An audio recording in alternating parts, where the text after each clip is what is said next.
East River G3 here with a very random video today. I mean, completely random from what I normally do. But today I'm going to talk about pool stuff because I have a pool. I would guess you could say, in the grand scheme of things, fairly new to the pool thing. But I wanted to give a couple tips today how to take care of your pool properly. And I'm by no means an expert, but I've done a pretty good job. I feel like I don't know. I don't want to come off conceited or anything, but I feel like I'm pretty good at taking care of a pool. And again, I do feel like there are a lot of things that people miss because, I sound like a tinfoil hat person saying this, but the pool industry is like any other industry. They're there to take your money from you. And yes, that's the more and more because I now have a pool with my house and that I've taken care of my pool, I've kind of come to see, wow, the pool industry really does have a grip on people and their wallet. So these are just a few tips of taking care of your pool, and perhaps a few questions that people have about, like, I don't know, FAQ kind of questions. If you have any questions, let me know. Again, I'm not the most, I'm not like an expert, like I don't have a chemical degree or anything like that, but these are definitely questions there are definitely questions you could ask me. I can do my best to answer them. So the first thing is, people, the main thing, my pool is cloudy. So I think if your pool is clouded water, the number one reason I would say is because it's not properly chlorinated. And I think that's most people's issue, is that their pool is not properly chlorinated. And people will say, well, my pool is crystal clear. And you look and their pool is clear, but it's not always clear though. It's not always like that. So I think one of the reasons why this happens is because of improper chlorination. And people think that they put their pucks in their little thing and they throw them in there and their pool is chlorinated. It takes a little bit of chemical know-how to deal with this stuff, but you don't have to have a master's in chemistry to deal with this kind of stuff. I think that most people's pools are not properly chlorinated, like I said. And I think the reason why is because the main reason is there is a big, and this is some trouble-free pool stuff, a great community. I've learned a lot from them. But a lot of this has to do with cyanuric acid levels in your pool. Now, cyanuric acid is not something that's really recognized, I should say, by the pool industry. They don't really recognize this stuff. And I've kind of come to realize that going into pool stores and stuff, you'd be hard pressed to find anything that said cyanuric acid on the front label. And you would find rather things that say stabilizer on them. They don't really recognize a level between your chlorine and your cyanuric acid, because that becomes an extra layer of complexion to the events that they don't want people to have. And it is also still something that they can sell to people, so they will. They will sell you cyanuric acid labeled as stabilizer, because that sounds a hell of a lot more easy to, sell off than something like putting cyanuric acid in your pool. Now, I'm kind of diverting into a criticism of the pool industry, and that's kind of not what I wanted this to be, so let me get back to it. But there is certainly a level between CYA, or cyanuric acid, I'll call it CYA. And what that does is it basically acts as a protective barrier between your chlorine and the sun. Chlorine is very susceptible to UV rays.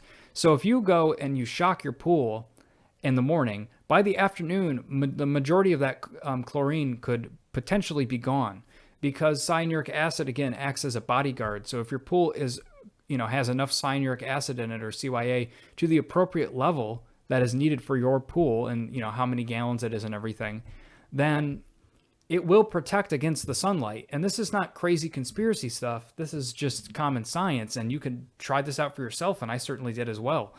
My chlorine I was having to refill it multiple times a day, and as soon as I properly added the amount of cyanuric acid, that chlorine wasn't being eaten up by the sun, almost barely at all. I mean, it was really helping, to the point where I was barely losing any chlorine.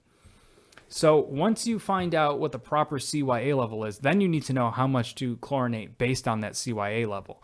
Now, you can certainly over add CYA, where now it's protecting so much that your chlorine isn't acting properly. So you really want to find that balance. And also remember that CYA is something that can be added, much like seasoning, but not taken away. So the only way to get rid of it is to replace that water with fresh water. So you want to be very careful about your application of that. I should say that CYA comes in these kind of white rock crystals. They're too coarse to dump right into your skimmer. They'll clog stuff up. So some people recommend putting it in your skimmer. I say don't do that. You run the risk of clogging it. So I say put it into a sock and tie the sock up and put it in front of your skimmer and just let it get into the water throughout the day, and give it a day or two to really get into the system and filtrate and everything. And then you'll be fine. And then you'll now be able to calculate how much chlorine you need. So I don't think people are even properly calculating how much chlorine they need to put in their pool.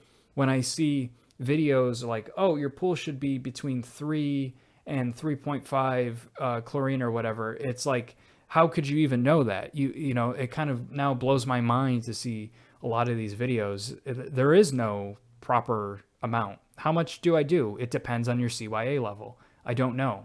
So that's one big thing. I think if there's anything to take away from this, that's the biggest thing, that your CYA level is very, very important, that it's where it needs to be. And that's going to determine what your chlorine level is. Use a trouble-free pool, trouble-free pool calculator you'll just put your pool dimensions in and how many gallons are in your pool, and you will know exactly how much chlorine to put in.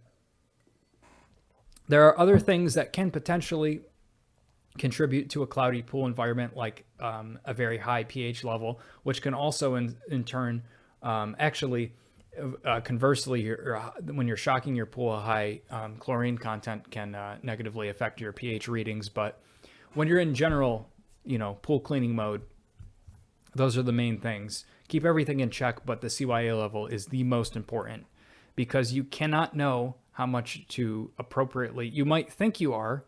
You might go, okay, well, it's at 4% or whatever, or, for total chlorine or free chlorine or whatever you want to say. And it's not enough. So keep that in mind. Getting a liquid test kit is the most important thing to accomplishing this. Tester strips are not going to do it.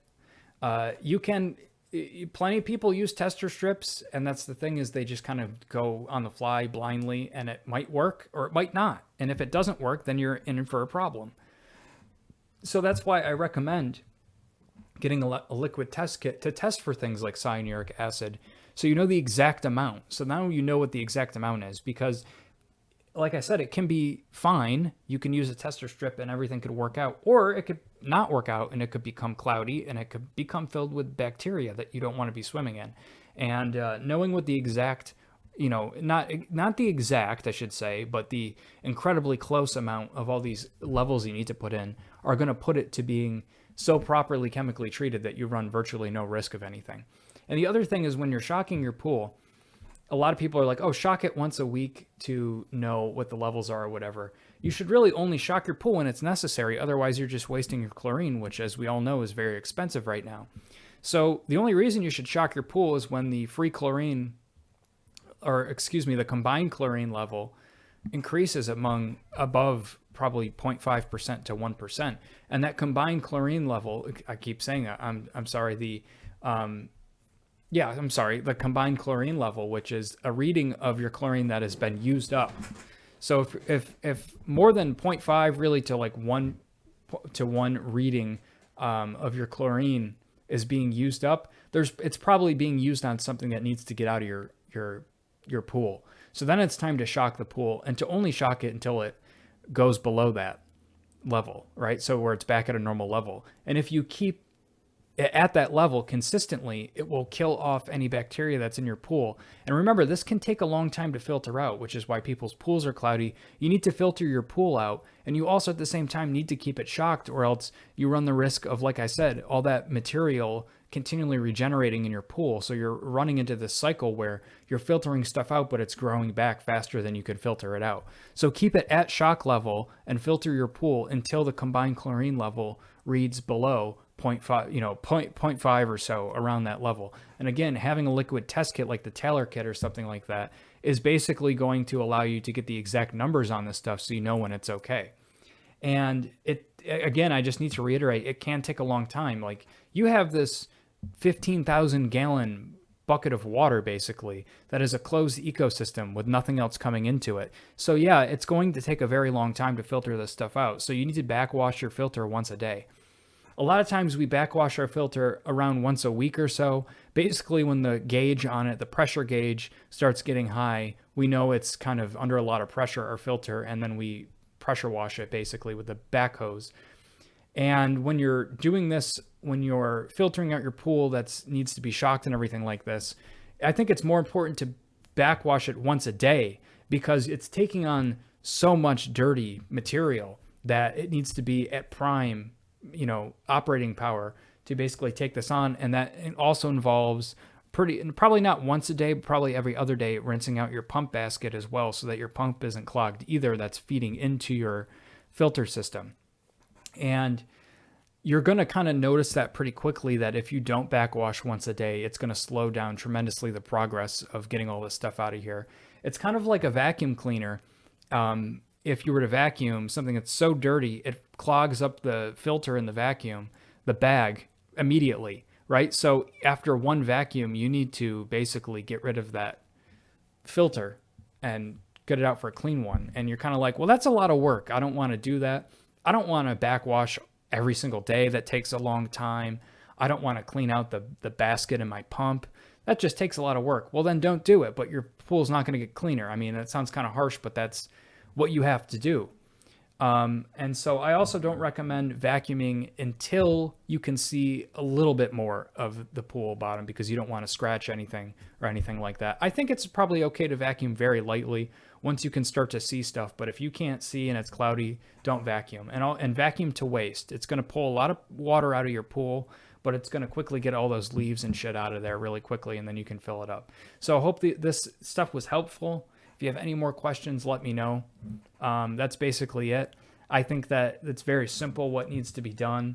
Very simple chemicals can achieve this. You don't need the likes of things like, what's the thing that makes all of your pool particles clog together? That can, I can't even remember the name of what that's called, but it's basically something that you put in your pool that will make the particles clog together, and it will make it easier in some ways, to get rid of the stuff in the pool. But that's also going to put a lot of harsh strain on your filter, especially if you're like most people use a glass or sand filter. I use a sand filter.